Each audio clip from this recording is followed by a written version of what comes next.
So, Canary here back with another playing as the New York Giants. I will be dropping another MLB The Show Dynasty or franchise, whatever you guys want to call it. But this is episode 2, man. Um, I'm excited, though. I'm excited to see what's to come out of this series and to kind of see where we go. But we're going to talk about the staff here a little bit. Head coach Brian Daboll, Todd Walters is the offensive coordinator. Daboll is the head coach, and the defense coordinator is Thomas Quinn. I will say this could be a prove it or lose it year for Brian Daboll. We haven't seen the playoffs since what was 2 years. Was that 4 years ago? 2021, 2021, 2022. That was the last time we've seen the playoffs, or at least the wild card round. So I would say this is Daboll's final season to kind of show to us, prove it, or move out of there.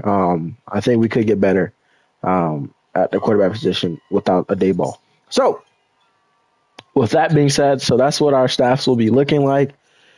And I know we talked about the roster last week, but here's the roster going into the season. And then we're going to also do the depth chart as well going into this season as well. A couple guys I want to kind of move around, move up, move down, and kind of set these guys into some good positions to where I feel as if they can still make plays for us and be very, very useful and reliable.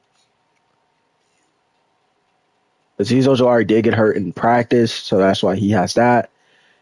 Yes, we still have Isaiah Simmons. He's playing safety for us, which is where he played at when he was with Arizona, and I feel like using him as a safety for this season is going to be huge for us. Kind of helps out that secondary a little bit. And he's only 26, so he's still fairly young.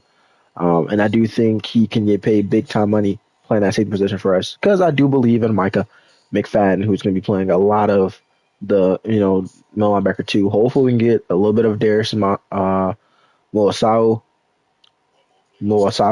work out of UCLA. Hopefully we can see him a little bit.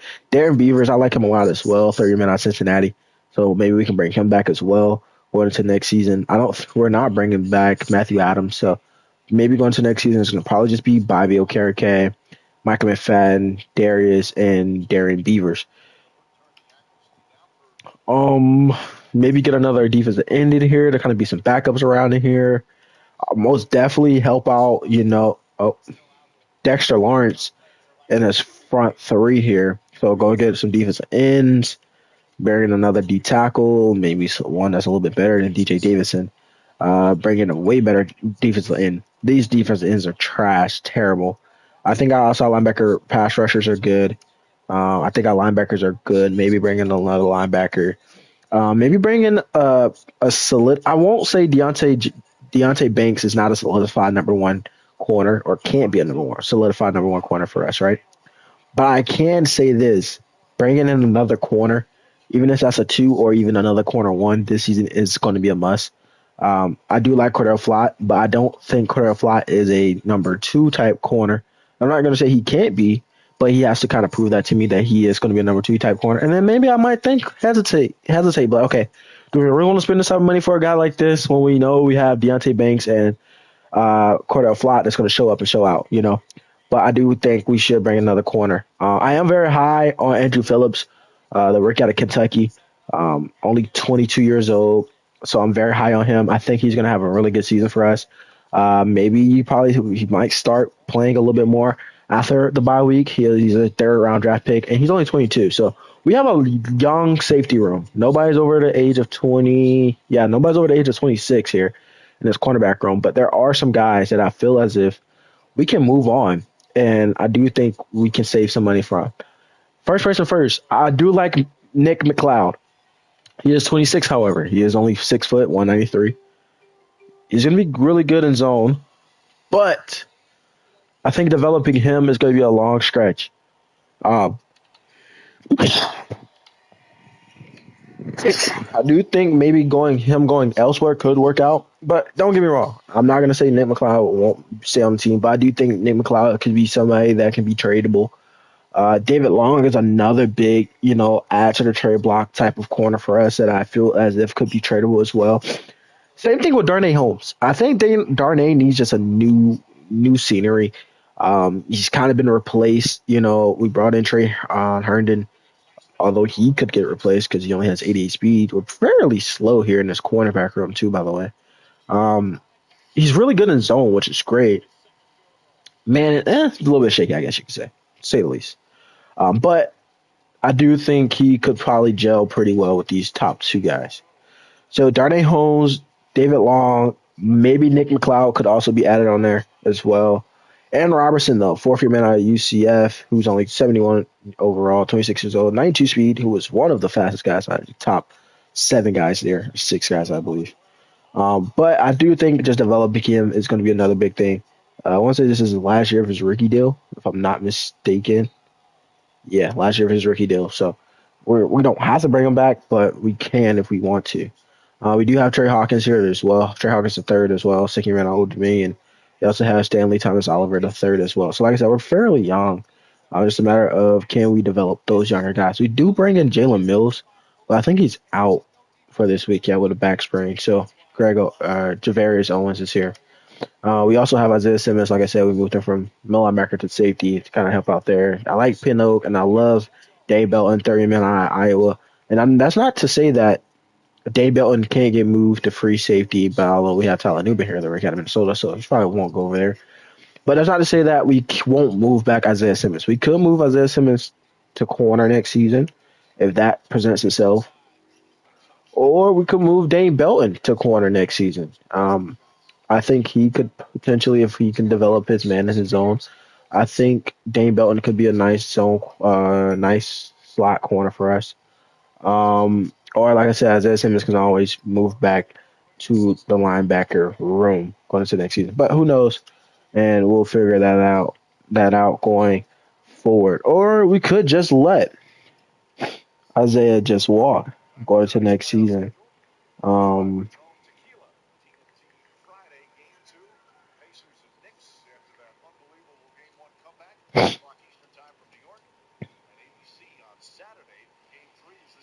but yeah, like I said, we could just let him walk. It is kind of up to us at the end of the day. He has. I feel like we will probably have to wait till like towards the end of the season. He has good numbers, and yeah, that's reasonable. If he doesn't, then that's also reasonable as well. Uh, that's our quarterback room, running back room here. I think we already talked about it briefly last episode. I think how we're gonna run this is that Devin Singletary will be our one running back, but he will be splitting reps with Tyron Tracy um, for this season. I do like Eric Gray though, second year man of Oklahoma. I do think he'd be somebody for us, and Joshawn Corbin could also be some for us in the near future. The only bad thing about Devin Singletary, yes, he's 26. Yes, he's still fairly young. I think he can contribute to this team? Yes, of course, obviously. That's why I would keep him as my number one. Where Tyron Tracy, the rookie out of Purdue, can actually, develop, year in, year out. But I don't really see him being the future. Obviously, he's 2 years older than Tyron Tracy, the rookie out of Purdue. But not even just that, I do think Tyron Tracy will probably give us a little bit more in the running back room. Wide receiver room, like we already talked about, we have the young pieces. The younger pieces being Malik Neighbors, Wandale Robinson, Jalen Hyatt. And if you guys want to throw in Isaiah Hodgins, then yes, Isaiah Hodgins as well. We could bring Darius Slay into the future as well, or we could just let Slay walk. Me personally, I'm more so leaning towards letting Slay walk. I don't want to keep prolonging or keeping him here, and we're not really what's the word producing, I should say. Um, and that's just me.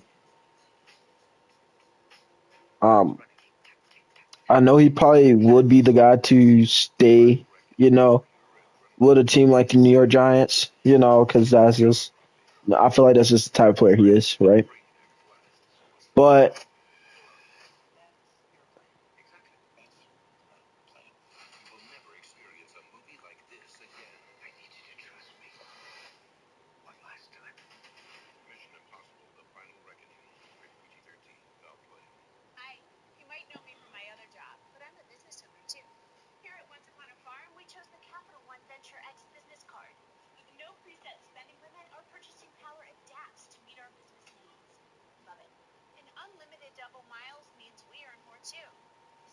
Um, so yeah, I will love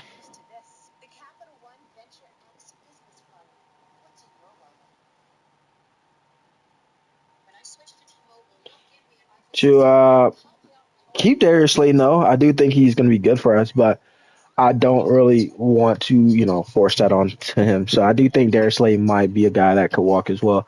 Isaiah Hodgins, who's only 25, when he's out there on the field, I feel like he does produce.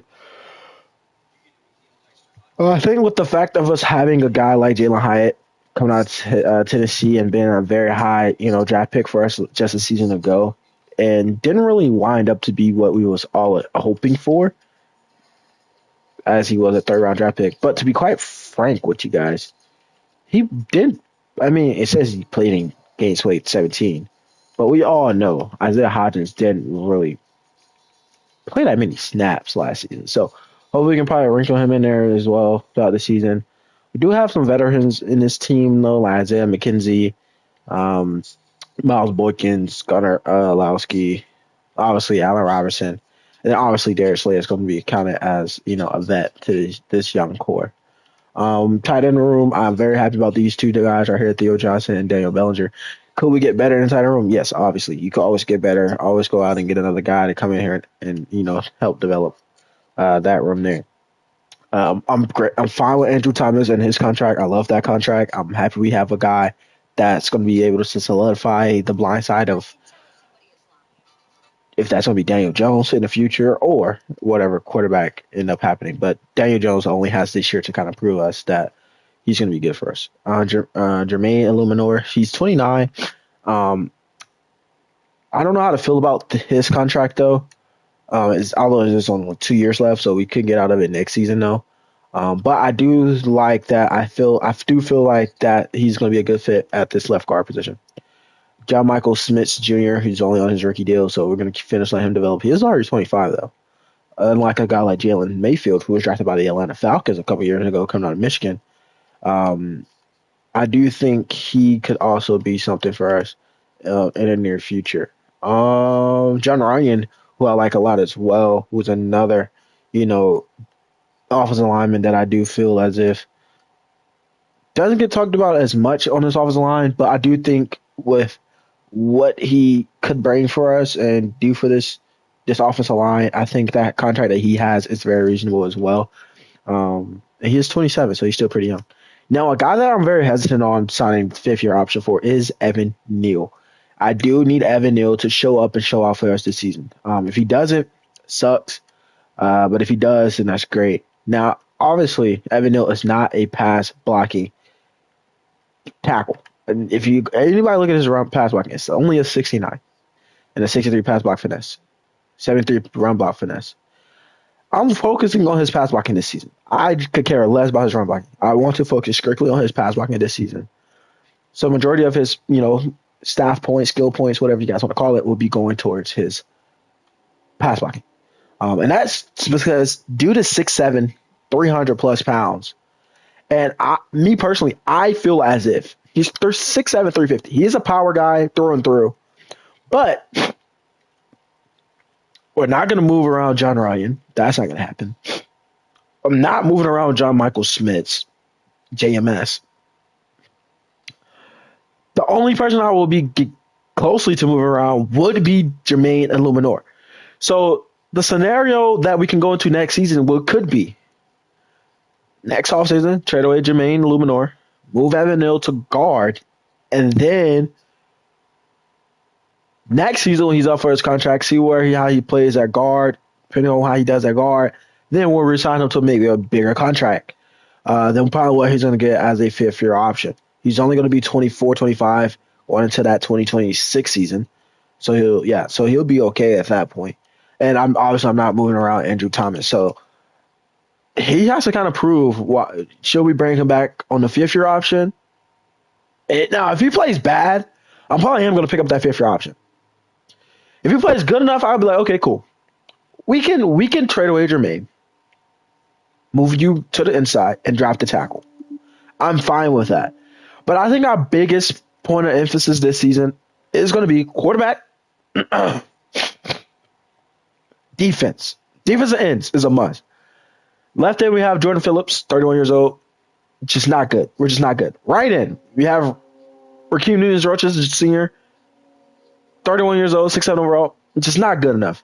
We need to be better at defensive end.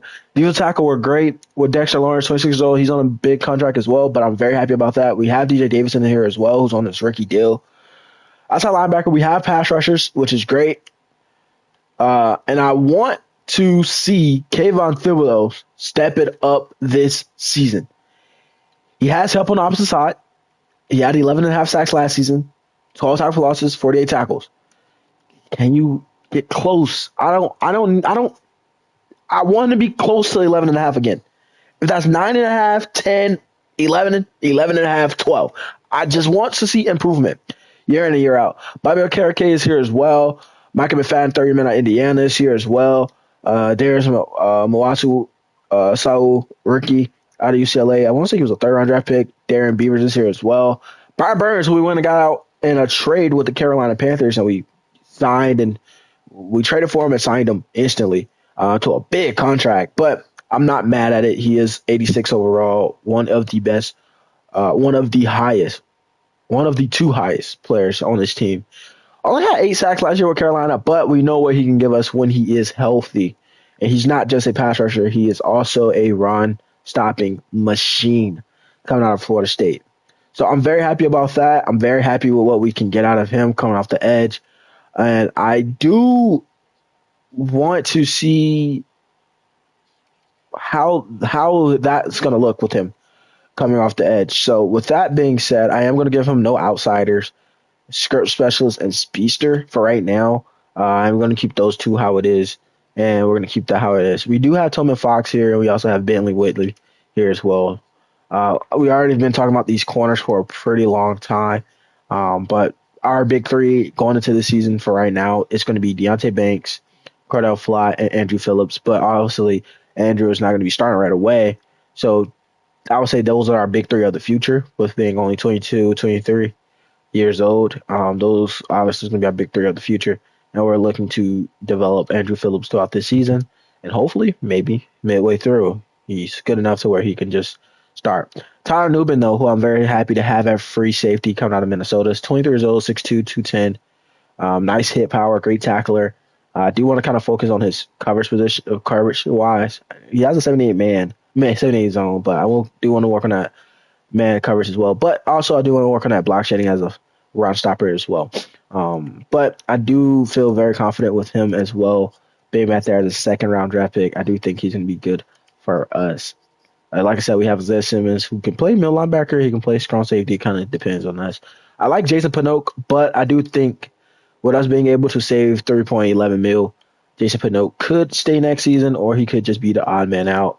But who knows? I am going to add him to the trade block, though, just to kind of see who could be eyeing him and what could be out there for us. We do have Graham Gano. We also have Jamie Gillian. Here's our draft pick. So we have a first, a second, a third, a fourth, a fifth from Seattle. No sixth, though. I have a 7th and a 7th from Buffalo. And those are our picks going into this season. Obviously, if we do better, cool. Do worse, it sucks. But I want to say we were one of the youngest teams. Most of the older guys are, starters, or they wouldn't be starters on other teams. So not nothing bad necessarily, but I do think we could very much use some more guys in different areas, and hopefully they can show why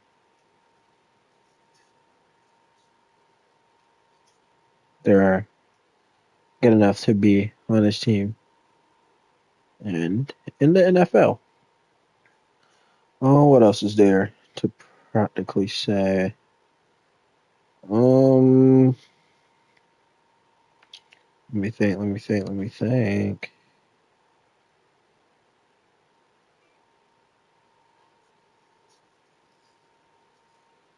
trying to think, chat. What else to talk about? I think that's pretty much it. I'll probably show you guys sliders once we get started in the regular season and stuff like that. Once I start feeling like, okay, yeah, this game feels good enough to, be listed into the sliders and stuff like that. I don't play the preseason. I know you guys probably want to see some guys in the preseason, but I don't play the preseason. But we are going to set up the depth chart for the preseason.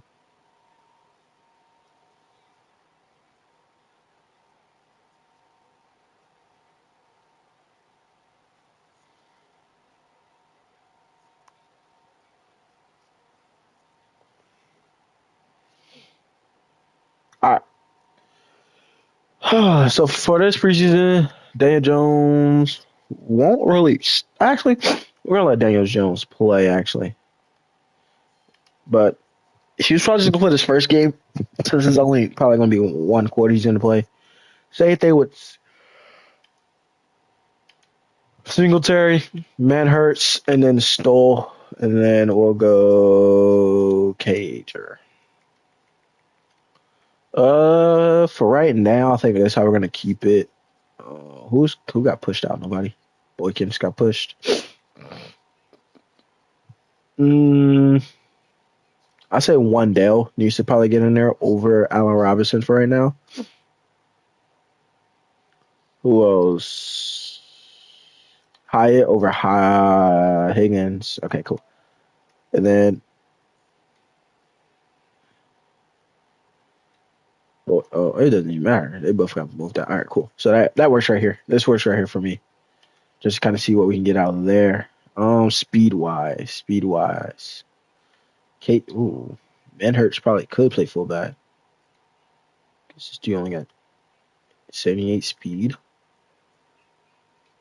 only 72 catching as well. Oh my god, Cager might actually make the active roster, bro. He catch better. Stoll catches way better. He's not faster than you know Cager. I like Cager because he went to Georgia. I am a Georgia native. Stoll's only 63 overall though. Kids still just develop. They're only a year apart, so maybe we fight figure something out there. As you know, we're going along. For the most part, I don't think the defense can really shake up too much. I am going to start Jordan Riley though throughout this preseason, kind of see what we get out of there. I do want to start Timmy Horn as well out of Kansas State, kind of see what we get out of him there. Just trying to figure out what can work for us going forward. Oh, Phillips can play some defensive tackle for us, so that's huge. That's something to love and see. Nobody's really that strong here besides obviously Dexter Lawrence, but still other than that, not really much there. Left outside linebacker obviously gonna be Boogie Basham because Aziz is hurt, right? I want to see Darius and Beavers. Yep, might actually go something like this because I don't want to see Bobby getting in the game and potentially getting hurt. So I do want to see Carter. Yeah, let's put Carter in the game. All right, cool. So that's gonna be something for us. Let's put in Whitley. I don't really want to see Brian Burns. His spot is pretty much solidified. I don't really want to see Brian this preseason. I do want to see Kayvon Thibodeau still, even if it's just for this first game or whatnot. I do want to see them still. I do want to see Andrew Phillips. Oh wait, that's the wrong person. I do want to see Andrew Phillips. So maybe pull him out for. We'll fix it. We'll fix it here real quick.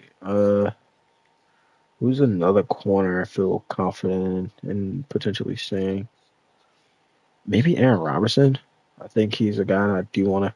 Or Nick. Nick has future star by his name, so let's put in Nick. See if that could work out for us. Trey Henderson's just so slow. With only 88 speed. He's great in man and zone though, which is great. That's something we need. He's better than Cordell Flott. Play rec, they're both the same. Awareness, he's better than just slow at speed. So maybe Cordell Flott might play a little bit of slot. He's only 5'11 though, so probably not. All right, cool. I think that's how we're gonna look at corner for right now. Going into this Newman, yep, he's gonna play. I want to see everybody there. I actually want to see if what type of I feel like as there's some spots she's gonna be just automatically handed to him though, regardless. But I do have that, something just in my head, just want to see Dane Belton out there this preseason. So he's gonna be getting the start for this preseason. All right, cool. So that's how we're gonna look going into this preseason. Um, we'll go from there. Is Corbin over? Yep, Corbin is over. All right. Um, that works. Wandell in the slot. Boom, boom, boom. Hodges. No, let's put Hyatt in there as well. Take him off of Robinson. All right, cool. Yeah, that works. Did I say Hodges? Yeah, Hodges. Yeah, that works. Clay, boom, boom. That works. Boogie.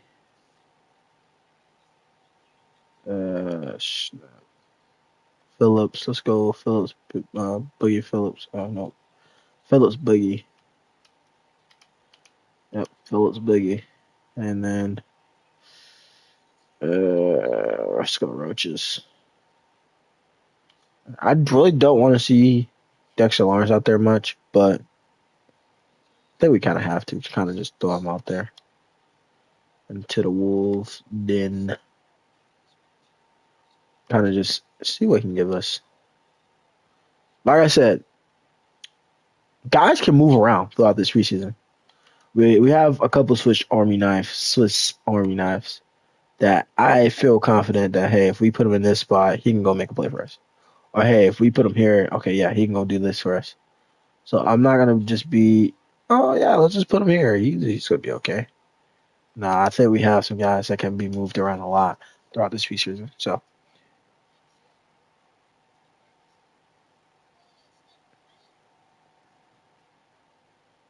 each week won't be the same lineup, by the way, either. So week one is gonna be probably just be this one. Week two, it's gonna probably change a couple positions. And week three, obviously, gonna probably be changed completely. Where we're resting more starters, getting ready for week one against the Minnesota Vikings. And we'll start talking about the regular season here soon, but let's get to the rest of this preseason. The Detroit Lions we face as we're one of the, or I think we're the only under 80 overall team in this year. We scored 18 points. We gave up 24 points. We'll check and see how everybody's doing around the league and things like that. Check on a couple rookies, mostly mainly probably just the quarterback room, a little bit in the wide receiver and the defensive side of the ball. But let's get into some of these storylines real quick, and then we'll go from there. Um,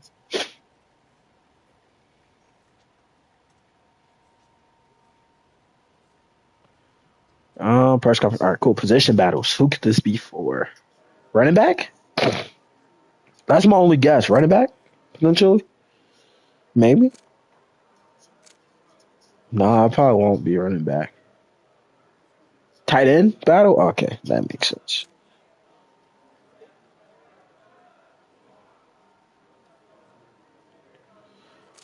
Uh, Most receiving yards. Let's see who finishes off with the most receiving yards. It should right now not even be a tie if Theo Johnson's not really doing anything this preseason right now. It shouldn't even be close. That's just me personally. It shouldn't even Game Bellinger yet. Just actually Theo's not far behind, but I mean he did play more snaps. Theo only played a 9 snaps. God, leave, brother. Okay, Wandell has a touchdown. Lawrence Cager has a touchdown as well. Rushing wise, no touchdowns rushing though, but he has more carries, but they have the same amount of yards.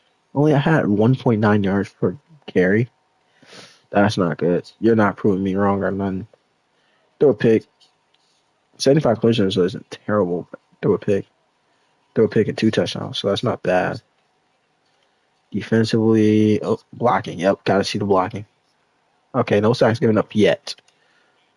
All right, tackling. Okay, Darius, I see you. Andrew, I see you. Okay. Kayvon got a sack. Okay. Dane Bell got a pick. Okay. That's what I like to see. I want to see Dane Bell get out there a little bit more. He had a pass deflections as well. Okay, I see you, Trey. Okay, I see you, Deontay. I don't want to see Deontay get hurt or anything, so we might go ahead and slide him on out of there for this, these last 2 games though. But all right, cool. That's good. I just wanted to see kind of, are those guys gonna, be able to play and show up. So that's good. All right.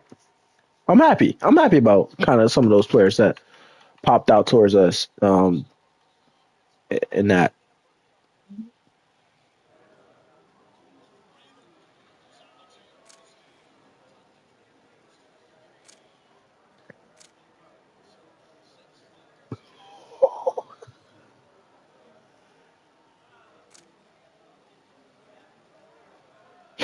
Let's go. Who we talking about? Who we talking about? Who we talking about? Who we talking about? John Michael Smith Jr. Motherfucking one is probably agileness or something close. Maybe run block. It has to be power. Yeah, let's go run blocking. Probably should could have did impact blocking too.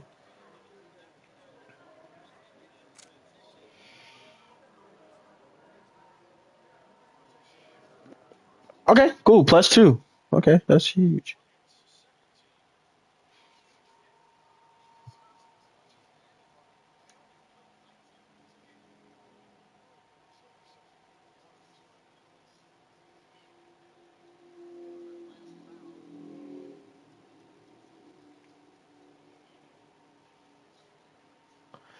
All right, cool. So let's go ahead and get right in. I don't do the weekly stuff until the regular season, so I just kind of just quickly go through. I have kind of players already preset as well, and I just kind of go through and pick kind of what I want to see, and then just get right into it.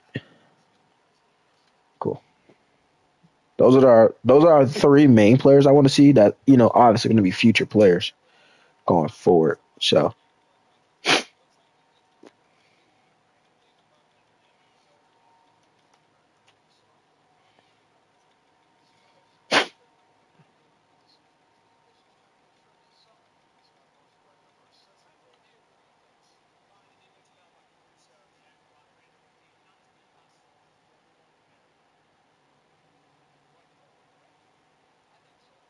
all right, let's get right into this. Actually, nope. I did say I had to switch up some things, and we are going to switch it up. I do want to still kind of see if Daniel Jones is going to be a little bit better.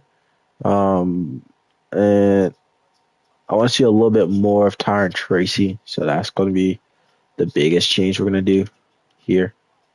And I don't really want to see Al. Actually, we'll keep A Rob in there, but we're going to move up some more guys and see kind of how this lineup will work. Just trying to figure out, like, what works, what doesn't. And then we're going to put, actually, we're going to keep the tight end room how it is. They're going to keep everything the way it is.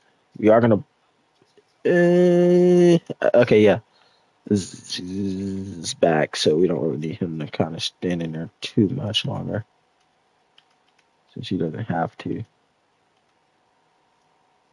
And we're going to pull out Deontay as well. So we get to see some of these other guys a little bit more. And we're going to go with Darnay. Let's put Darnay in there. Let's see what Darnay has potentially for us. And then third down running back. All this stuff should be pretty set already. All right. With these, put home for Boogie. Put Boogie out there. Phillips as his backup. Let's go Phillips. That works. But I don't know how. Just because he comes back does not mean you're going to get into the freaking lineup. There's Beavers. What is up with this game, man? Why do you want him to play so bad?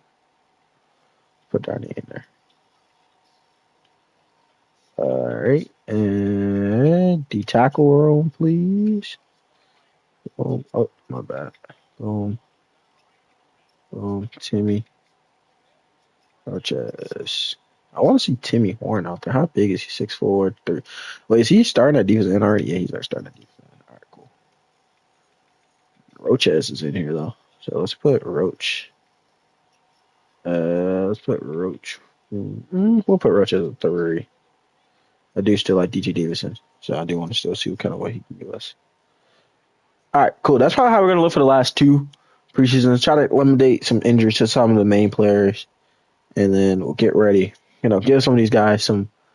Did we win? Nope, we lose 31-7. So we lost even worse than we did the first go around, and that's kind of ideal. That's kind of what I pictured a little bit. I do kind of want to make sure Malik is resting and he's not gonna get hurt or anything.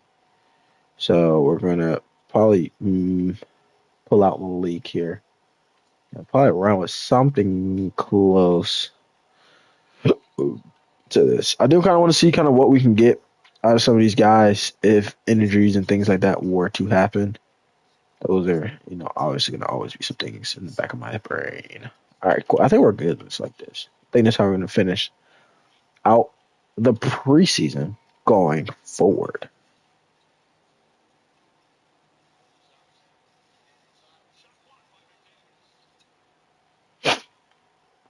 Oh, like I said, I don't really be looking for those. Let's get some sacks. 315.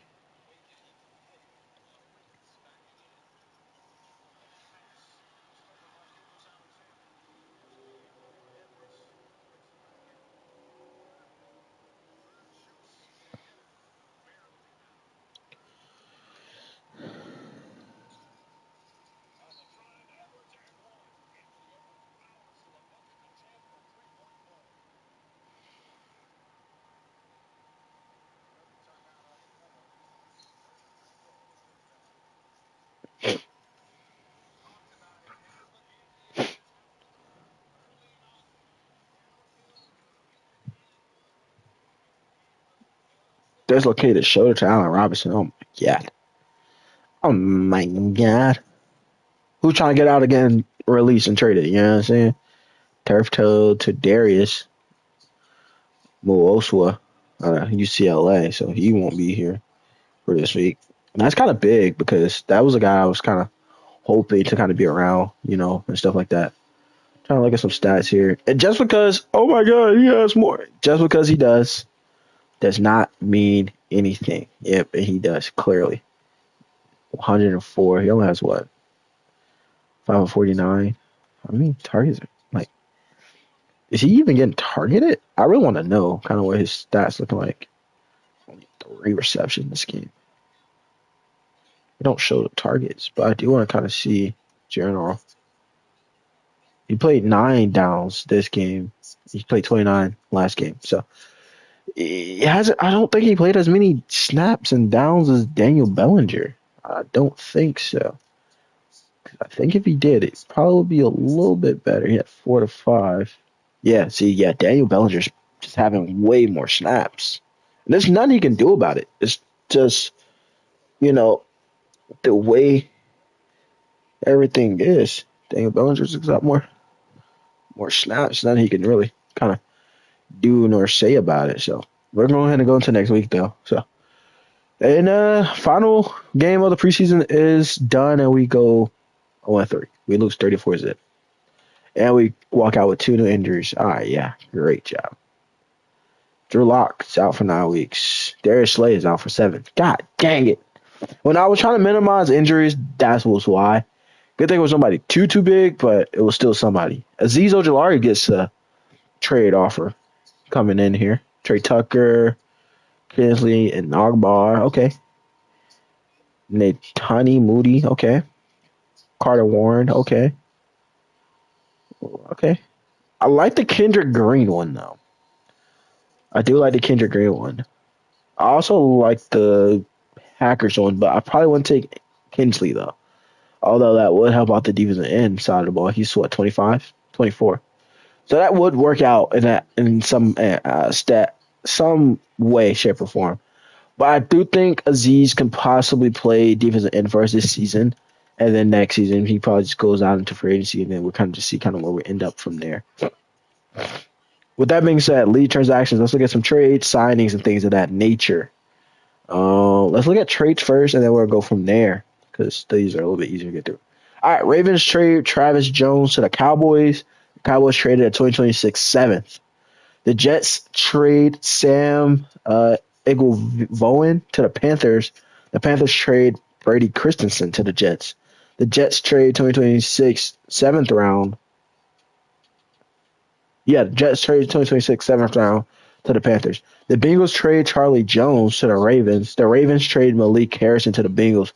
The Bengals trade a 2025 sixth rounder and a 2026 seventh. The Broncos trade Philip Dorsett to the Steelers. The Steelers trade Eldon Roberts to the Broncos. The Broncos trade a 2027 six. The Eagles trade Kenneth Gainwell to the Lions. The Lions trade Kirby Joseph to the Eagles. Bro, what type of mad mayhem is going, bro? And I know I'm not tripping, right? Trade is all the way up to the highest level of difficulty. Very hard, very high. So my question is, right? How are the Eagles getting this guy? How? How? How? And we got to face him twice. Twice. And then on top of that, why are the Lions going to go get another running back? You don't need another running back. You have a two-headed monster, a potential three-headed monster. Why are you helping a team that doesn't need another goddamn safety? Like they already have Sidney Brown here, who's still young. So they just got younger.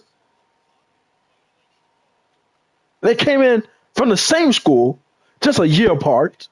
So he was there when Sidney Brown was there. He went to Southern Illinois. And he's 28.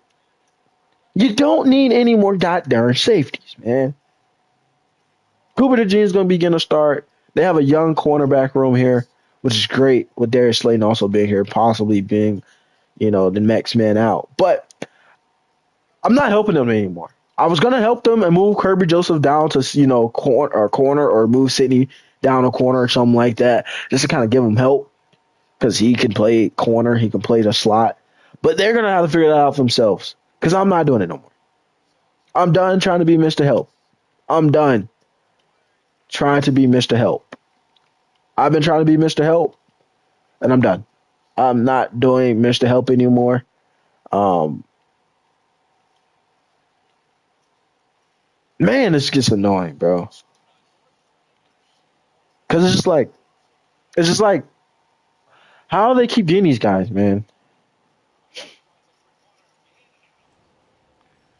Jesus, like, help me. Send me somebody. Send me a package.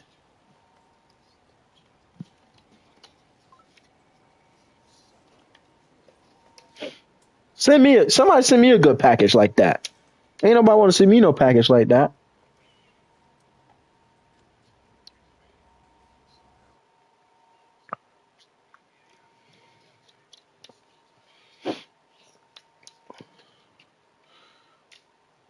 Nobody want to send me a package like that though. I just want to help out the Eagles.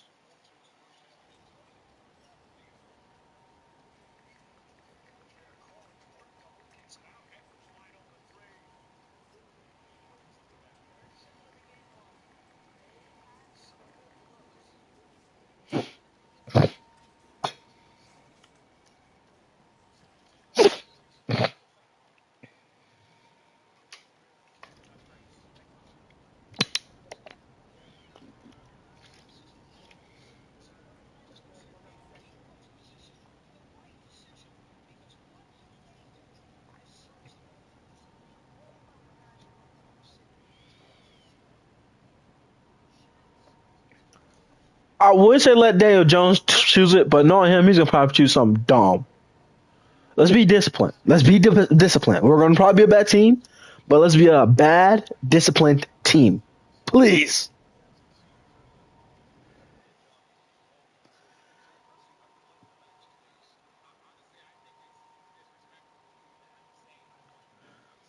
All right.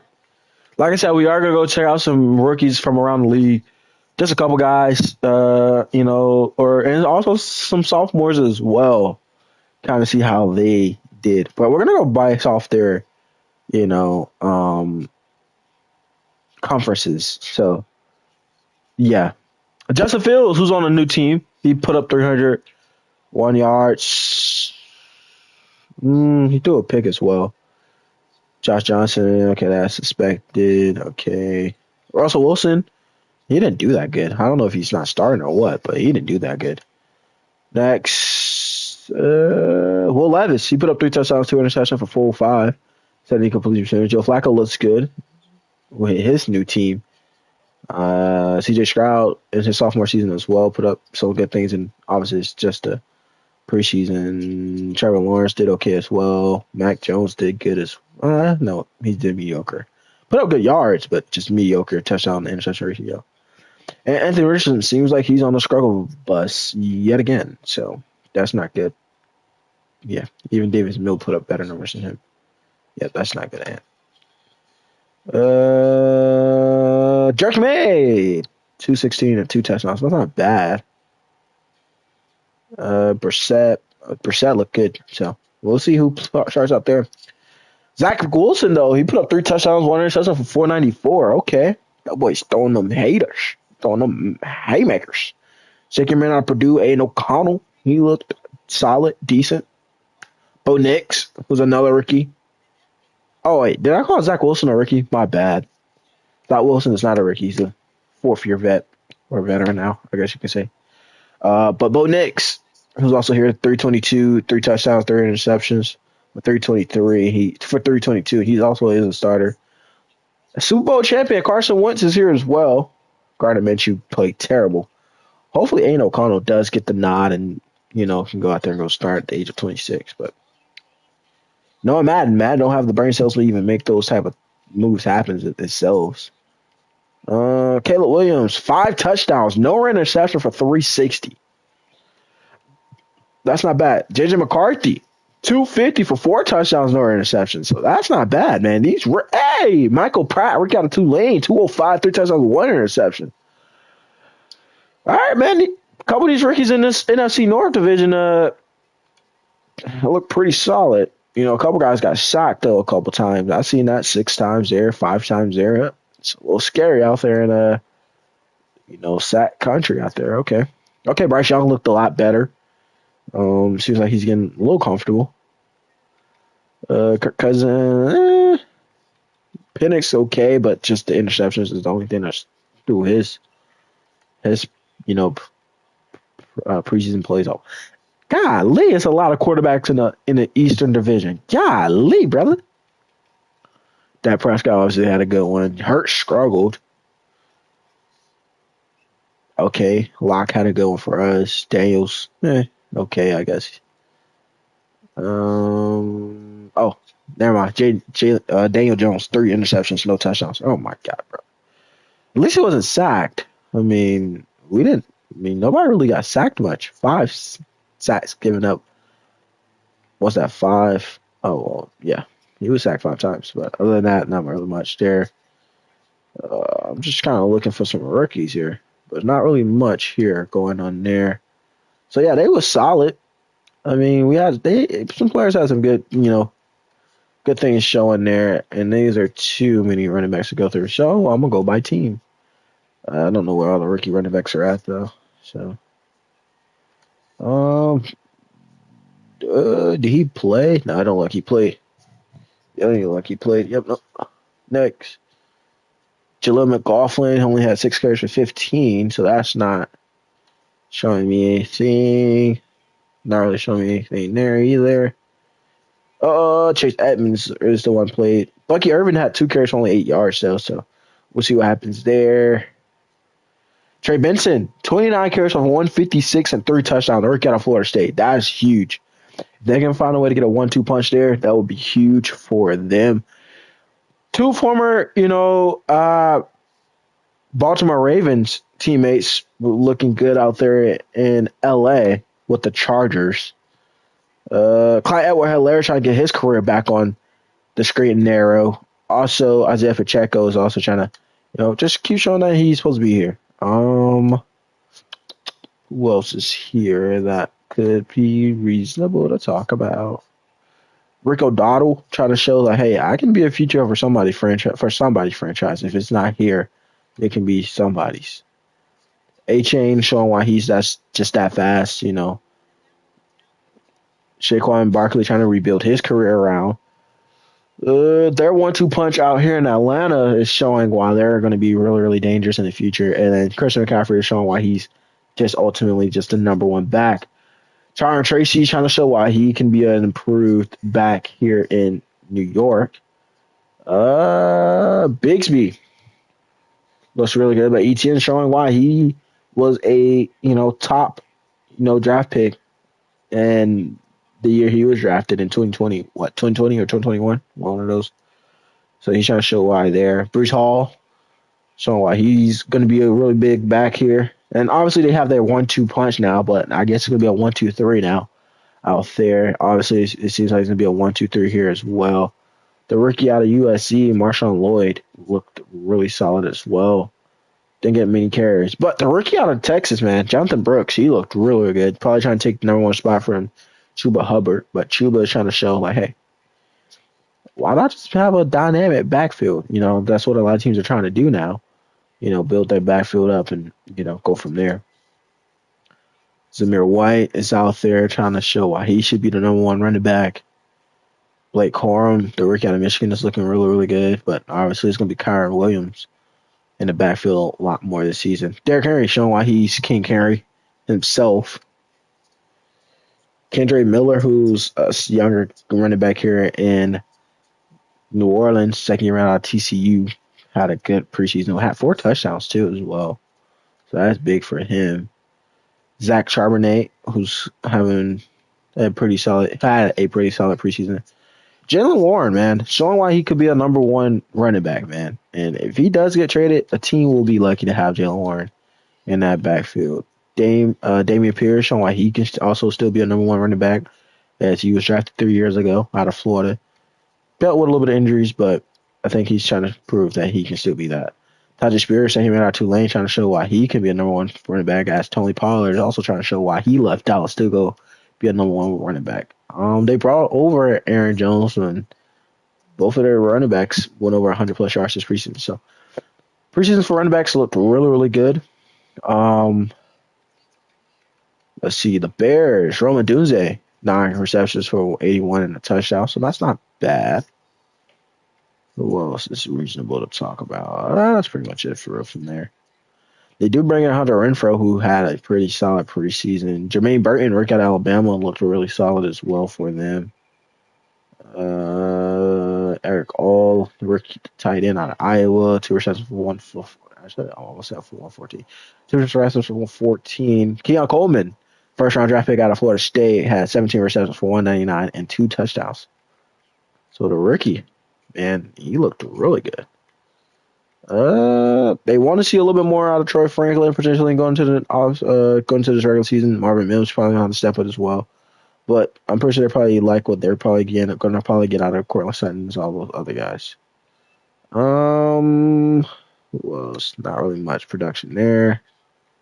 Jalen McMillan, who's probably going to be a number 4 wide receiver since Sterling Shepard is here now, former New York Giant. Who else is here? Oh, Marvin Harrison. Turns out 142, so that's not bad. Trey McBride, who's trying to show why he should be a top tight end. Larry McConkey, rookie out of Georgia, who's going to probably save this franchise if they make it to the playoffs and can actually get something going. The fastest wide receiver in the game, or one of the fastest wide receivers, but I would say the fastest rookie wide receiver in this game is Zaire Worthy. He only had 2 receptions for 47. Pretty, not bad, but not too good either. They have 2 rookie wide receivers here, an Anthony Gold and a Donnie Mitchell. So they're probably not going to play much minutes, but I do think they should see the field going forward here as well. And then Luke McCaffrey, they don't really see the field much either. Ryan Flournoy, not really much to talk about there. OBJ is here in Miami now, but other than that, wasn't really much there. Nothing really caught my eye. Oh, Johnny Wilson worked out of Florida State, and Anus Smith had pretty solid preseasons as well. So I can't really be mad about that. Darnay Mooney had a good one. Okay, so not bad. Not bad at all. Is that Ricky? Yep, Ricky Pearsall. Ricky out of Florida. Well, it had 6 receptions for 83 yards, so that's not bad. But is he going to be? No, he's not going to be a number 3 wide receiver because they do have Jawan Jennings, so he's probably going to be like a 4 slot guy. I guess the other 2 guys we were happy about is Wan'Dale Robinson and I guess Daniel Bellinger, kind of showing why they could be a top guys and big contributors to us. Brian Thomas Jr. Rick at LSU is a big time wide receiver and was a big time draft pick for the Jaguars. So they're probably hoping that he shows up for them this season. Trying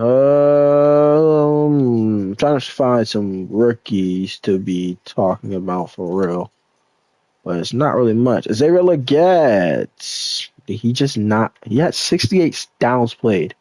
I don't know if he just did not receive the ball or what, but he has nothing reported.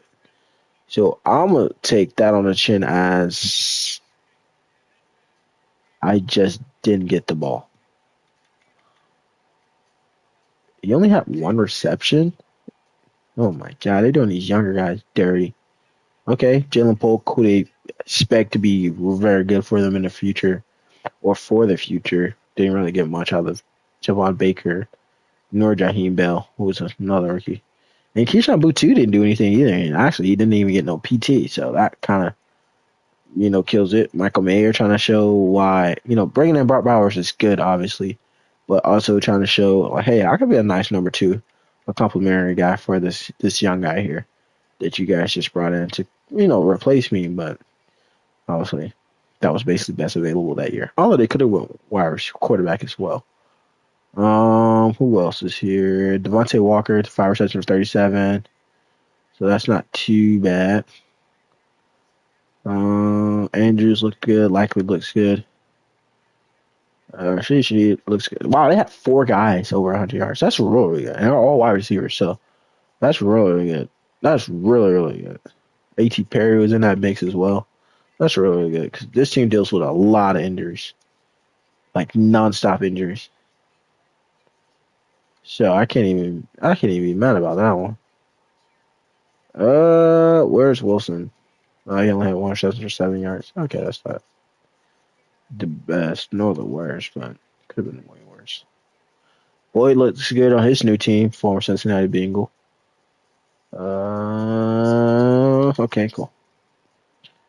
Okay, Brandon Powell. Okay. Jordan Addison, Jamal Hackney. All right, cool. So it wasn't terrible. Wasn't the worst. It wasn't the worst. I didn't check the defense side of the ball. That was going to be way too much to go through. Anyways, but here's the schedule. Week 1, we played the Vikings. Week 2, we played the Commanders. Week 3, we played the Browns. Week 4, we played the Cowboys. Week 5, we played Seattle. Week 6, we played the Bengals. Week 7, we played the Eagles. Week 8, we played the Steelers. Week 9, we played the Commanders. Week 10, we played the Panthers. Week 11 is our bye. So the first 10 weeks, we have 1, 2, 3, 4 primetime games. And all 4 are, 2 is at home, 2 is on the road. Like I said, week 4, we played the Cowboys Thursday Night Football. Week 6, we played the Bengals Sunday Night Football. Week 8, we played the Steelers Monday Night Football. And week 10, we played the Panthers Sunday morning across that pond, baby. All right. The final 7 games of the season, we start off with the Buccaneers. Week 12, week 13, we played the Cowboys. Week 14, we played the Saints. Week 15, we played the Ravens. Week 16, we played the Falcons. Week 17, we played the Colts. Week 18, we play the Eagles. So that's our schedule going to this final, going to the season, I'm sorry. And that was the last part of our schedule going to the final 7 weeks as well of next season. So with 2 new injuries, lengthy injuries at that. So we really only have two quarterbacks due to Locke being out for 9 weeks. So that's not a luxury at all, right? All right. But it does happen. I'm gonna keep all four of my running backs here. I think, oof, where we're headed. Oh man, we lost Darius Slay, didn't we? Yep. 1, 2, 3, 4, 5, 6, 7, 8. All right, cool. We got 8 guys. All right, McKenzie gone. I think we can trade away Hodgins. I think. Let's upgrade him real quick though. He's up to a 74 overall. So that's good. All right, cool. We're gonna upgrade him real quick. Let's trade him away. I think we get something reasonable. Nope, no trade packages for him out there. Nobody wants a wide receiver. He's a 74 overall. I do want him to get, relatively some form of PT, even if it's, something very, minimal. Um, I don't want to help out nobody in my division, obviously. So he's going. No, I'm not helping him out either. He's going to the AFC side. So it's a matter of where do we send him. We could send him to the Jets. I think he was already on the Jets at one point, but I do think the Jets is very reasonable for him. I would say the Panthers, but no. Could send him to the Bengals. That could be a good landing spot for him. They do have Tucker. They did bring in Michael Gallup, it seems like. We could send him to the Rams. Now, I say send him to the Rams because where's Cooper Kupp?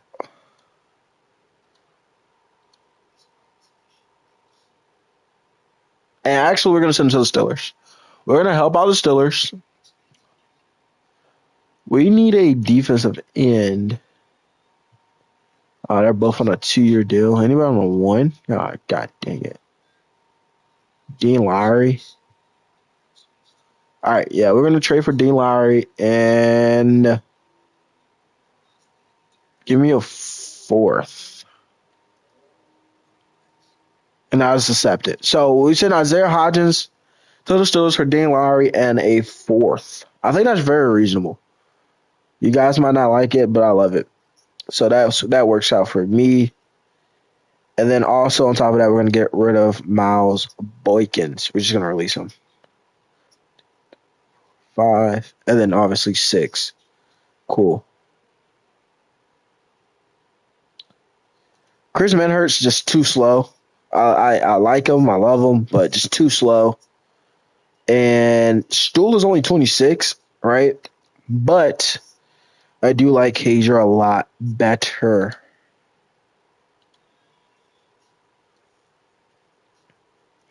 Joshua Azudu, we're going to practice squad him. And then, sadly, we're not going to release Jalen Mayfield. I know he's only a 68 overall, but look, he's way younger than Aaron Stiney. So we're going to get rid of Aaron Stiney instead. Jimmy Morse, we're going to get rid of Morrissey.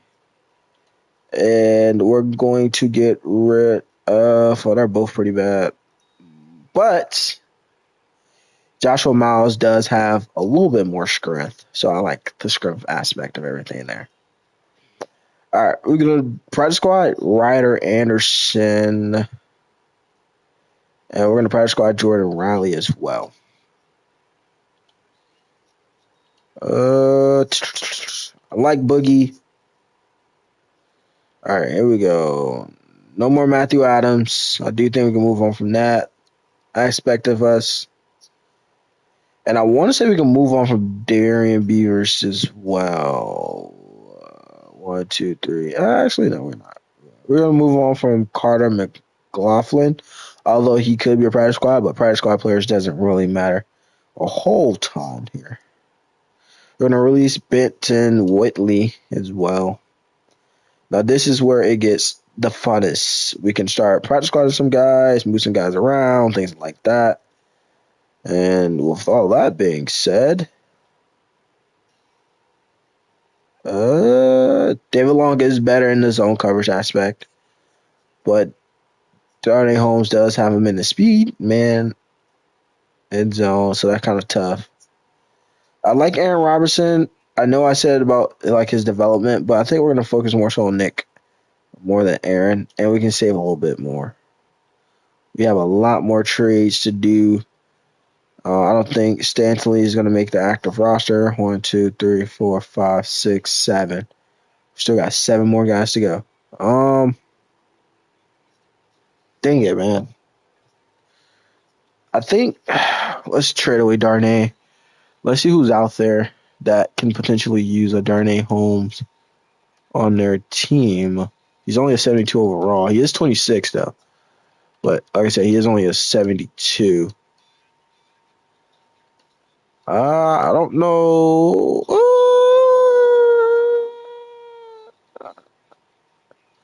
Arizona wouldn't be a bad option, but like I said, we don't want to help out anybody in the NFC division, so we're gonna trade with the Chargers. They have Carl Lawson. What division they have? Oh, they got Morgan Fox.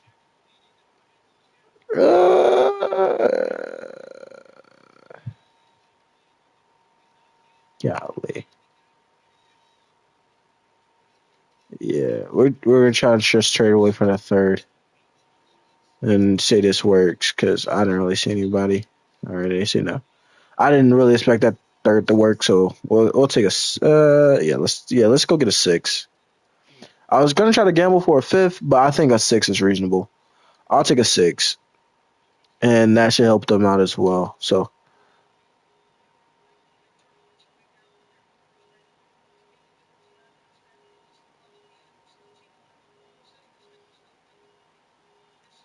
All right. Like I said, we're going to trade with the Chargers. I know this is a lot of trading and stuff early on, but I do think this is reasonable. I do think this is kind of something that, New York would do, and the Chargers will do as well, as the Chargers do need corners very badly.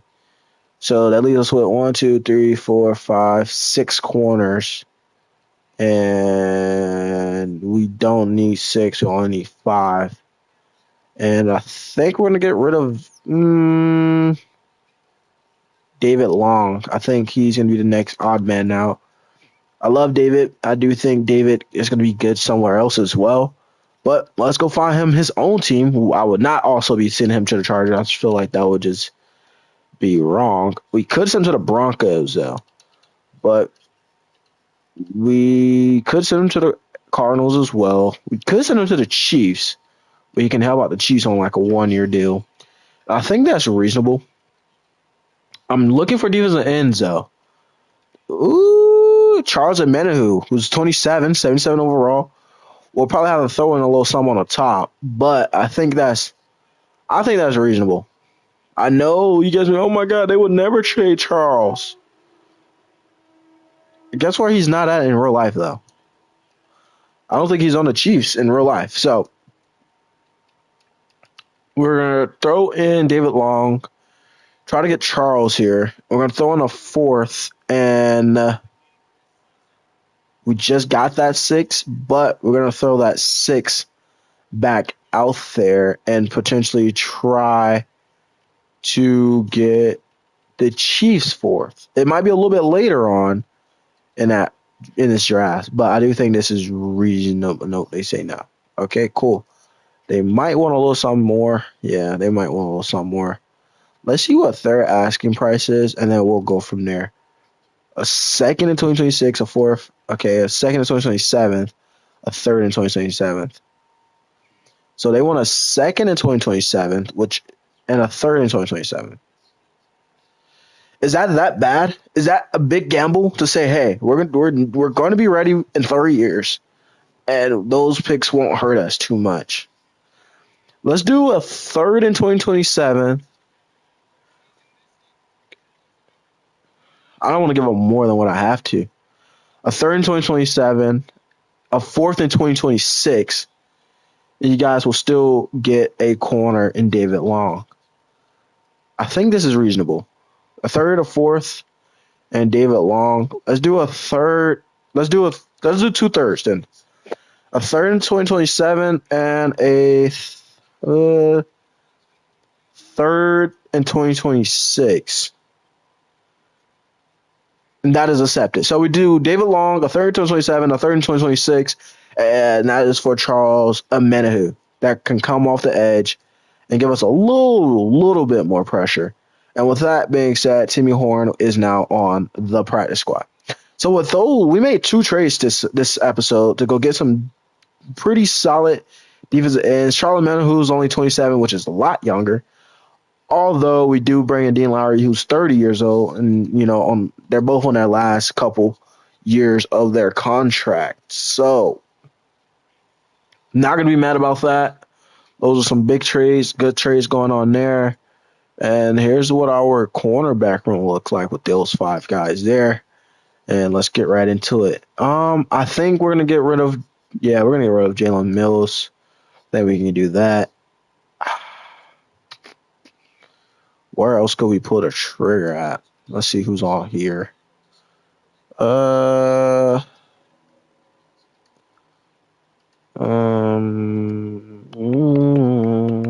2, 3, 4, 5. I do want to at least keep 5.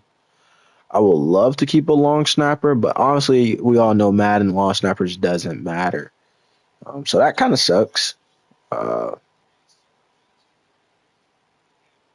So we do go help out our defensive side of the ball with a few trades actually. Let's do. Hold on, I'm tripping. Am I tripping? No, I'm tripping. Oh, there we go. Injury report. There we go. So yeah. So Darius Slay is out, and then obviously Drew Lock is out. So we do have to wait for those guys to get back, and then that's where we can kind of maybe make another, see where we're at. Here are some players, some notable players to re-sign. Has 61 million in the bank. Darius Slay, Charles Omenihu, Aziz. We got a lot of guys here that's looking to be re-signed. So it's a matter of do we or do we not bring those guys back.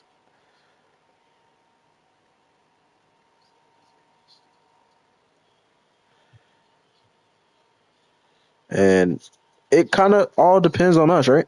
So we do have some players to upgrade, though, going into this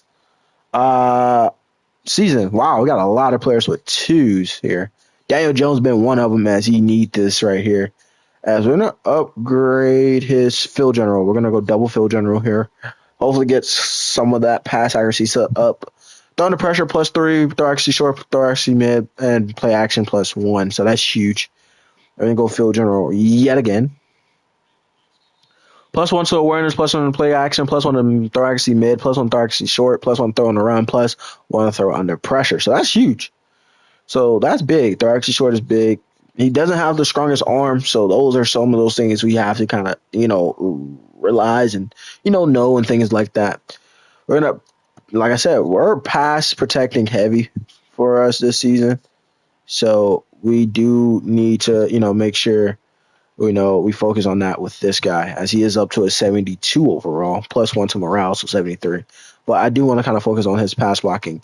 Heavy pass blocking for him this season. Even if we do move him inside, at least we know that could be our switch army knife. And he's only 23, so he's still fairly young. He can still fairly do everything for us.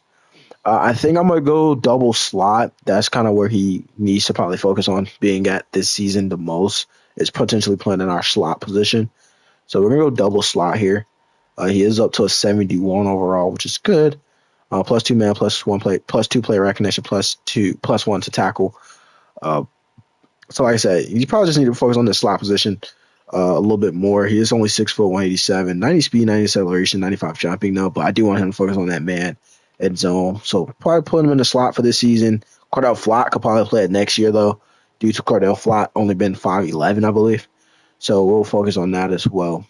He's out with a fractured shoulder blade, so he's out for the rest of this, not the rest of the season, but the early going of the season. So if we do need a quarterback at any point this season, wasn't he just like a 64 overall? How the frick did he go all the way up to a 66? So, but yeah. So these are some things we just need to keep focusing on and, worry about with a guy like Drew Lock that could potentially be, a guy that we bring back next season that could possibly play for us and or whatnot. All right, Kayvon Thibodeau, who's more of a power rusher guy. Uh, Scrimmage is only at 81, but that does not mean he can't power move, power rush, things like that. I do want to work on his block shedding, though. I think if they're able to get off the blocks, it makes it a little bit better. And speed rusher is kind of what you want to look for him, out of him. But I am going to go power rusher since that's kind of already kind of something that he's good at. So let's kind of focus on that. Plus one finesse move, plus one power move, plus two to tackle. So that's huge. He goes up in both categories. So I'm okay with that. He's only, 23 as well. 23, 24, somewhere around in there. Deontay Banks, who's another big contributor to this defensive side of the ball. And we're going to go, I think I'm going to just go slot with him as well. Try to get both man and zone coverage going up. And he's up to a 78 overall, plus one morale, so 79. Hey, he gets plus two man, plus two zone, plus three to press, plus two to press, plus one to catching. So what I needed did happen ultimately when he goes up in both. Graham Ginizzo. We're going to upgrade his accuracy. Yep. Although we're probably not going to get accuracy, we're probably going to get some bull like awareness or something like that, like they always do. But hopefully, I knew it. It's going to be awareness. I knew it. He's already 37, so I don't really expect much. But I was expecting something. Let's upgrade his playmaking ability.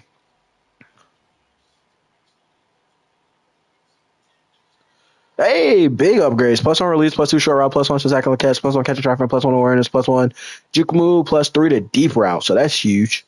That's huge. I like that. I like that a lot. I want to get his catching up, though, as the season keeps going, but I like that. Jalen Hyatt, who we're very big on right now as well. I'm going to get his slot up. Hopefully that boosts his catching as well, but I do want to kind of focus on that. Plus two short route, plus one catch and traffic, plus one catch, plus one to awareness, plus two to break tackle. I'm sorry. So not bad. We didn't get catching, we did get catching traffic, and we did get some release up, so that's not bad. Azeez Ojulari, who's another really, really good edge rusher. Like I said, he can play defensive end as well. So he can be one of those guys. He might plus three finesse moves. That's huge. 76 finesse moves. He can be one of those guys that can come in, play some defensive end. If put in some pass rush packages, maybe he plays in there a little bit. And then we can probably go from there for real with a guy like that. John Michael Smits, who we're very focused on, very high on. I do want to kind of focus on his. Let's go pass protector as well for him. Try to get that up a little bit. Okay, try to get that up a little bit. His star dev, so as a center, that's not terrible. You have a couple good seasons, maybe. You never know. He's up to a 70, or no, he's up to a 69. I'm sorry. Plus three to juke move for a 24-year-old out at Clemson. Oklahoma. I'm tripping. I don't know why I said Clemson. I don't think Clemson had a black running back in a little minute. Who was the last black running back Clemson had? ETN? Yeah. We're going to upgrade his. Well, we could go pass coverage, actually. Actually? Yeah, we're going to go. Let's go run stopper. He's up to 68 overall, so that's huge. He's going to be getting another upgrade here soon. But if you guys have been following any of my series, we all know we don't upgrade our guys every week. It's mainly 3 times throughout the year. And the fourth time is if we're in the playoffs and we get, 2-3 playoff games in, and then we're upgrading again. So, like I said, I feel like because in NFL, players don't get good every day or after every game.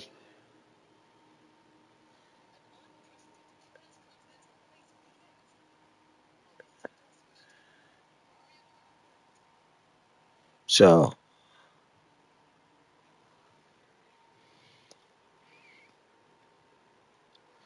yes, I do kind of want to focus and see what happens, next for us. But I am very excited to know that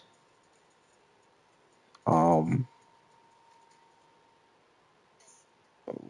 we are in a position to where we set ourselves up for the future and potentially and beyond.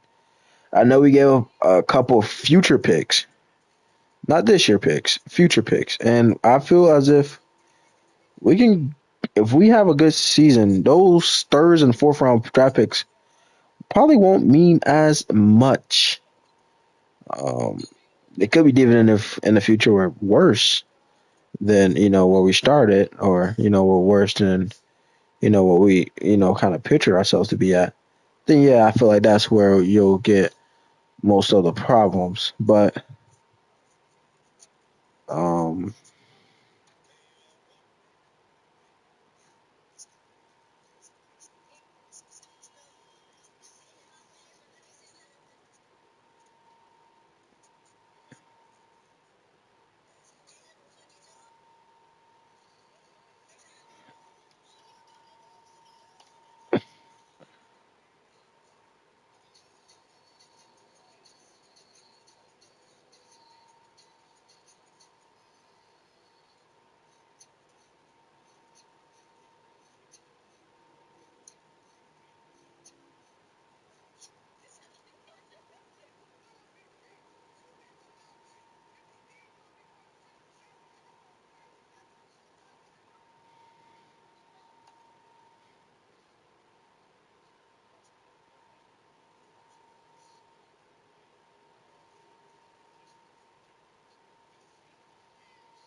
all right, what else is there?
All right,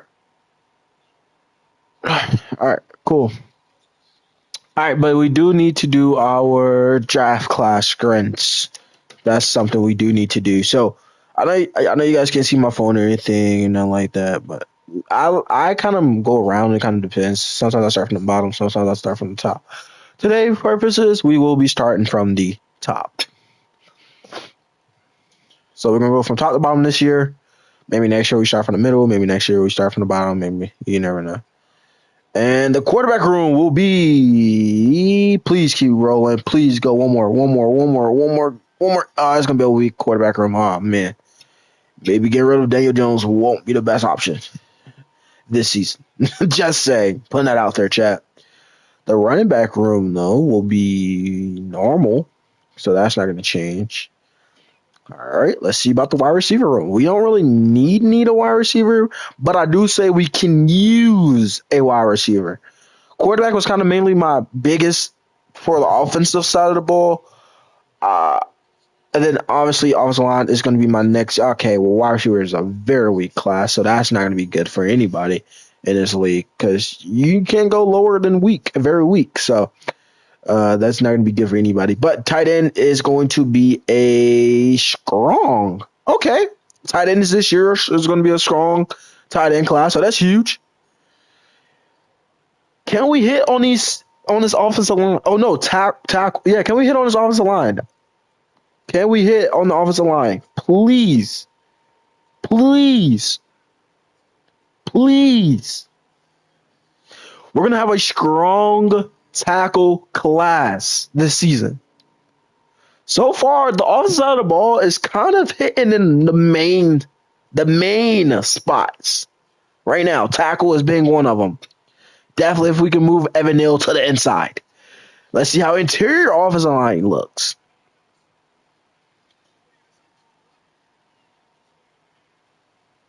Come on, keep spinning. No, it's gonna be a weak one. So saying we can draft, I mean, we could always draft a tackle. Like I said, move Evan Neal inside and keep it how it is. Let's look at some defensive ends this season, though. Let's see how that's gonna look out for us in this upcoming draft class. I really need this one to be at least strong to very strong, and it's gonna be a weak defensive end class. So that's not good. Charles Omenihu, you might be back here in New York, brother. You might be back in New York, brother. Just saying. Putting it out there. Interior defensive line is going to be a strong interior defensive line. And never mind, Charles. You might get the walk if we can find a good defensive tackle that can play, that has a body like a defensive tackle, but can play defensive end, or a body like a defensive end that plays defensive tackle, but we can move outside. That's what I meant to say. Body like a defensive end, classifies as a D tackle because he's probably like a speed rusher or a power rusher, but he plays D tackle, three tech or something like that. Linebacker room is weak. Well, that's not really something we're looking for defensively, but it would have been okay. Actually, it's on the line. We're gonna respin this one. If I can show you guys, I will. I won't be able to add it into the video, but it's like right on the line. Let me look at it closely. Let me make sure this is okay. No, it's more so on the weak side, so we're gonna keep that as weak. It looks like it was on the line, but look at it close enough, you can see like the pointer is right inside of the weak corner. Now, this is something we do need for this season. It's gonna be a very weak corner room, so that's not good. That's not good. So that's terrible.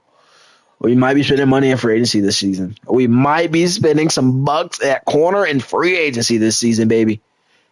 It's not the worst, but it's not the best. And safety room is going to be a normal safety room, so that's not, the best or the worst. So as of right now, it seems like we hit in certain key areas, like, we didn't hit in defensive end, but we hit in D tackle. We didn't hit in cornerback room, but we semi-hit in the safety room. We didn't hit in quarterback room, but we hit at tight end and tackle. So, those tight ends, our tight ends don't have the highest overall, but they're still young. They can develop. Tackle, we know Evan Neal is a better power tackler. Now we can go out with the mindset of drafting a pass rushing tackle and move him to tackle, maybe ship Evan Neal to the inside, and then maybe trade away Jermaine Illuminor for something out there in the future. We have that now. We have that ability to do so. And then we didn't get the defensive end, but we did get interior defensive line, which is something that we can still use. Punter, though, for this season is going to be a strong punting class. So that's our 2025, draft, whatever you guys want to call it.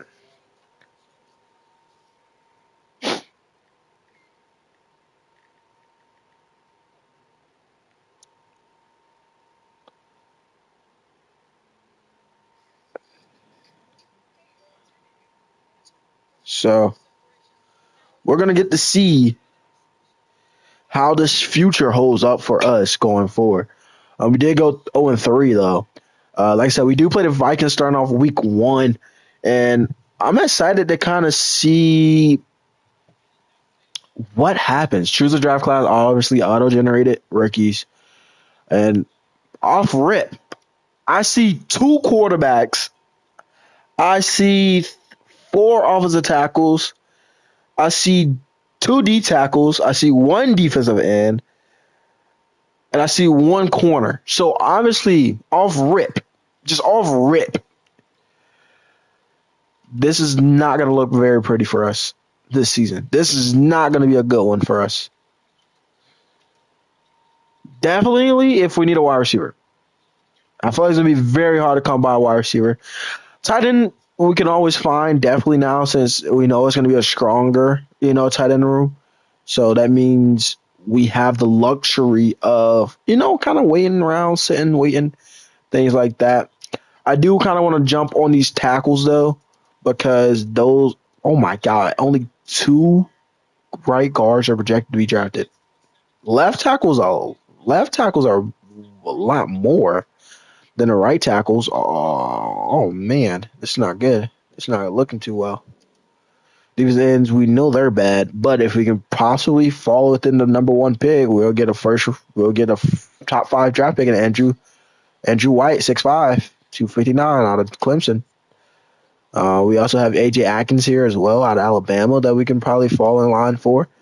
Like I said, but also look at what we have at D tackle, man.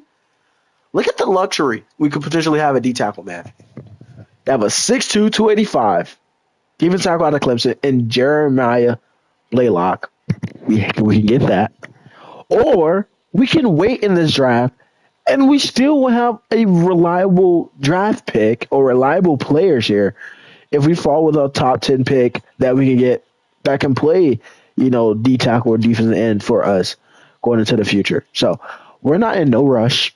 I think we need to make sure we scout very, very well. Very, very, very well. Very thoroughly.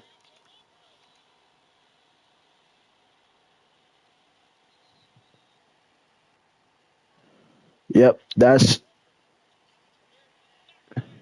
something we need to do.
So yeah, now that we know everything that we can potentially get into, let's get right. Let's get right here real quick. I know we can still look into tight ends. I know we can still look into the tackle room.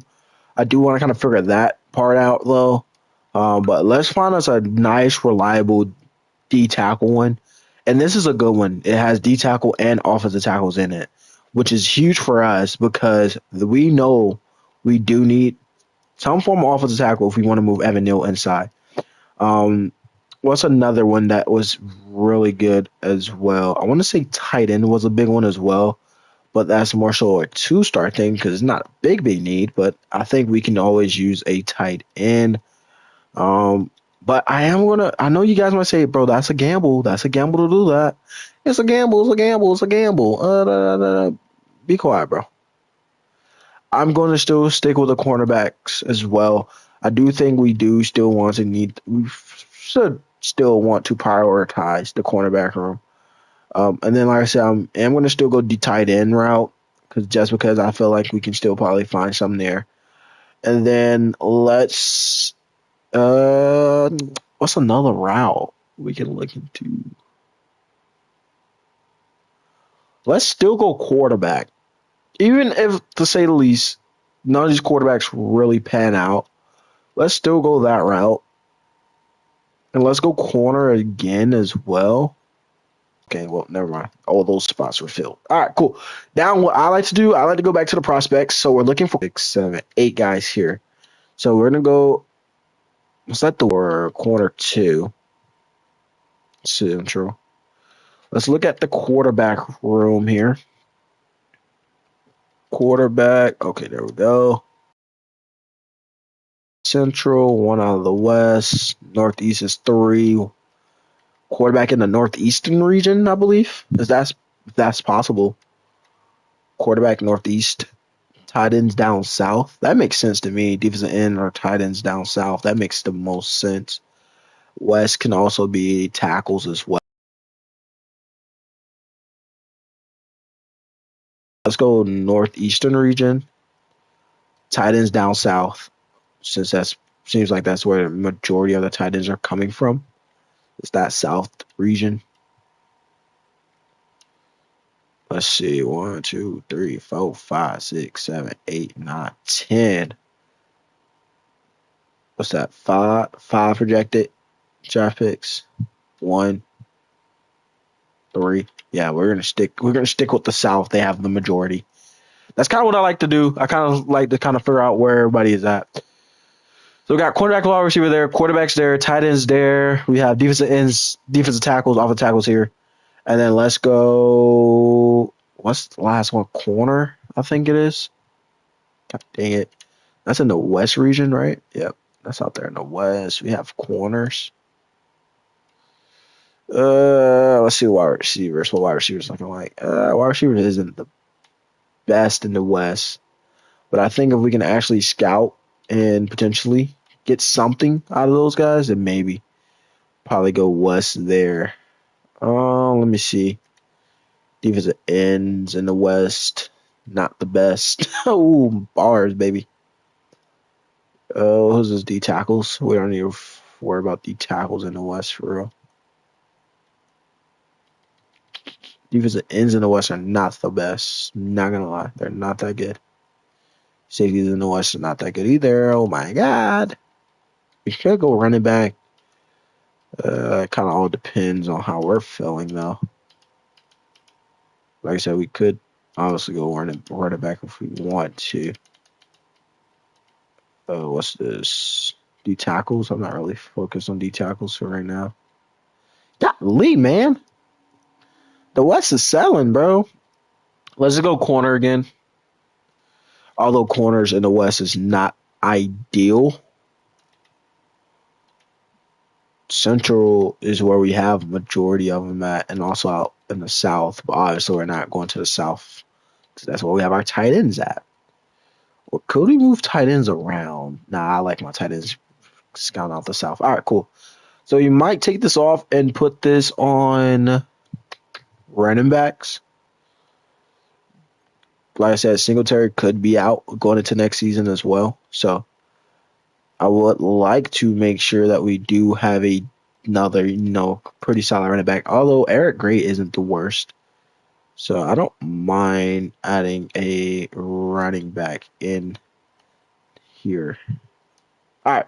So here's what we're gonna look like. We're gonna look like the tackle nationally, the tackle, offensive tackle nationally, cornerback, wide receiver, 2-star, central, tight end, wide receiver, 1-star, southeast region, quarterback, wide receiver, one star Northeast region, and then running back interior offensive line West, one star as well. And then that's how we're gonna look like scouting wise, and then we'll go in from there.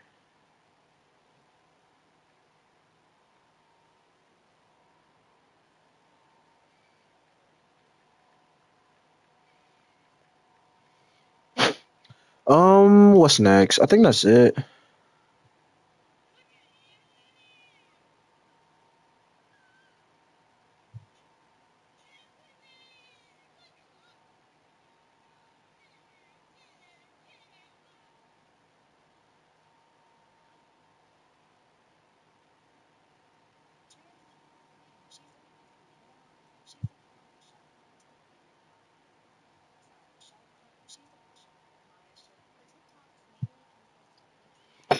All right, cool. I think that's gonna be pretty much all we're gonna do for this episode. Week 1, we do put the Minnesota Vikings. We're looking a lot better defensively though. They have an 83 defense now, 79 offense, and a say 80 overall. Um, Depth chart. Let's go ahead and fix this up real quick though, due to all the injuries and things of that nature. Fix this on up and then go from there. I don't know why Gray is in front of Tyrone Tracy. Did we not upgrade him? What the frick? Theo Johnson. Oh, yeah, because Daniel Bellinger's just riding high right now, huh? Although he's not going to be playing fullback, we're going to give it to Cager with Corbin backing him up. All right, we're Malik Neighbors. Okay, cool. We're probably going to have to rock like this for a little minute because Slay is hurt, so that's not going to be any good for us right now. And well, even once he gets back, we're only going to have one, two. Actually, we'll have 6 wide receivers, so that's good.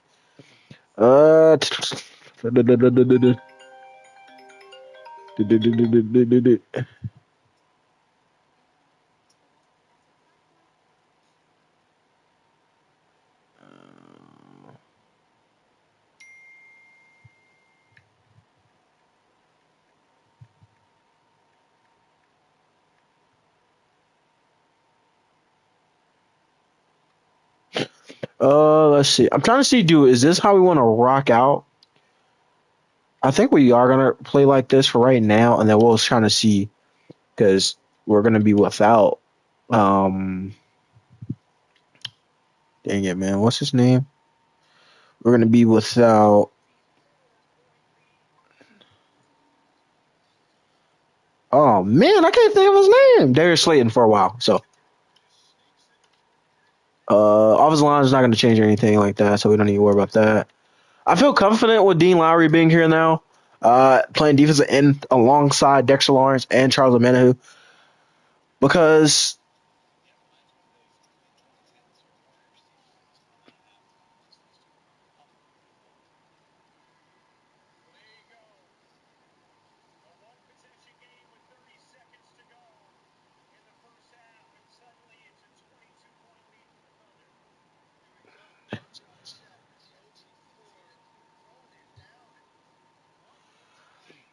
but yeah, I do think he's gonna be good for us. He is 30. I like Charles Omenihu as well. Nice power rusher, finesse mover. He can block, shed, tackle, things like that. I think he's another big run stopper for us as well. Um, so I can't wait to kind of see what he kind of looks like for us coming off the edge. He is 27, so can't wait to see what he kind of does with us going forward. Um, and that's just something that we just all just have to kind of think about as well. Is where do we see ourselves and this team moving forward once that time does come? Because it will be a time where someone's gonna get hurt, but how confident are we in our guys to be like, hey, yeah, go make that play? Um, we will still focus on Nick McLeod, development due to him only, he's still young. He's 26, but he is still young. And that was one reason why I wanted to keep him. I do want to focus on his development, definitely in that man coverage position. Although I do think he's going to be a lot better once he does get that man coverage up. I think he's going to be very good for us. We did keep all 3 of our safeties by the grace of God. So that's going to work out for us as well. Kickoff returns, nothing like that's going to really turn.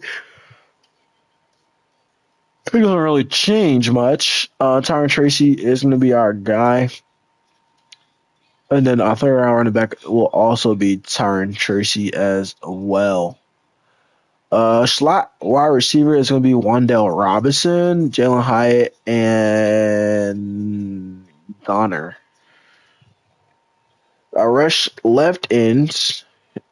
Here's what we're going to be looking like coming off the edges. I like Boogie Basham a lot. And then we're going to also look like this coming off the other side. And here we're going to look.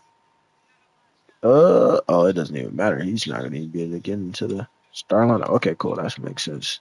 I do think he's probably going to be a little bit better than Jordan Phillips, but I'm okay with this. I'm okay with not really having a plan, but we have an idea of what we need right now.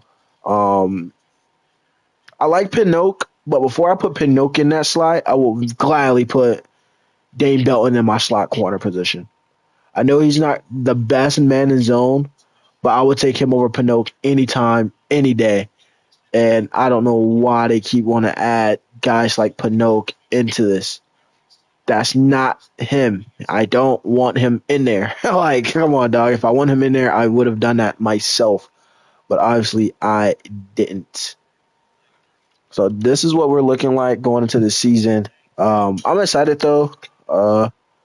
It should be a fun year for us. I do pray Daniel Jones does have a successful season for us, which will also make him very expendable in the offseason. But if he's not, then that's a whole nother story for us once we get closer and closer to what we want to do next and stuff like that.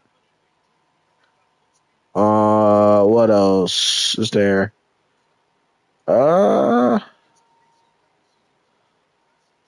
want to say that's pretty much it.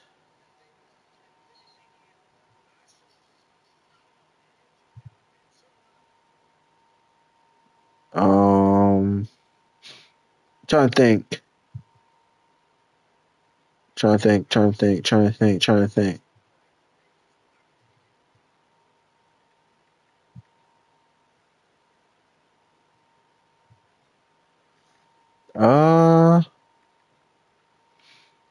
I want to say that's it for real. So yeah, we don't have our first bye week until week 11. So week 5 will be our first player update, and then week 11, or week 5 will be our first player update, and then week 11 will be the second, and then we'll probably do another again in week 15 or 16. It kind of depends on how fast the season starts to go. And then we will also do a couple. I want to try out 2 games an episode. I know that means the episode will be a lot longer unless we choose one to be play the moments, which probably will be. But we'll probably have to see where we're at. But for the first 3 to 4 weeks, we're gonna play every game out. Obviously, due to 2 of the first 4 games are divisional games, so we do want to make sure we do play those games very closely. And then once we hit week 4, that's when we can start talking about, maybe Seattle, maybe week 5 and week 6 will be a doubleheader. And then maybe week 5 and week 6 will be a doubleheader. Although week 6 is the primetime game, so we'll probably have to dictate, depending on our record, which one of these games will be, the player of the moment. But 9 times out of 10 will probably be the week 5 game will be player of the moment, and then week 6 will be the full gameplay. And then we'll probably do week 9 and 10 as well as being player of the moment as well. And fully play out week 7 and week 8, and then do player of the moment for week 9 and 10. Then obviously full bye week, go over some things for the bye week. Also week I want to say week 9 is also week 8 or week 9 is also the trade deadline. So if we I know we already made what 2-3 trades already. So if we do anything else, it'll probably be around week 8. What else is talking about? Week 11 is the bye, obviously, and then come out of that bye. Well, we probably want to do another doubleheader to week 14, week 15, and then we'll do another doubleheader week 17 and 18, and we'll make week 18 a full gameplay.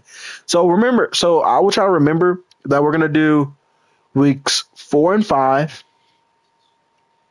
week 9 and 10, week 14, 15, and week 17 and 18 will be our double header episodes.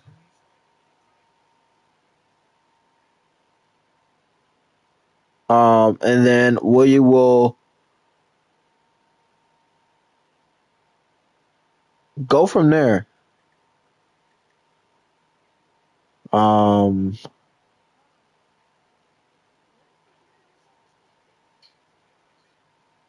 yeah, like I said, then we'll go from there practically. Um, what else is there to pretty much say? Um, I want to say that's it.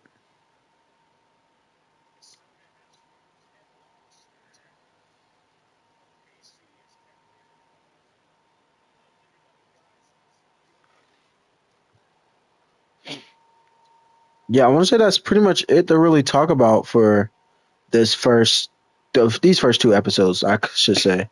But for this first episode, more so,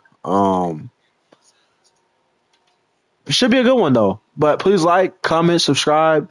Thanks for watching.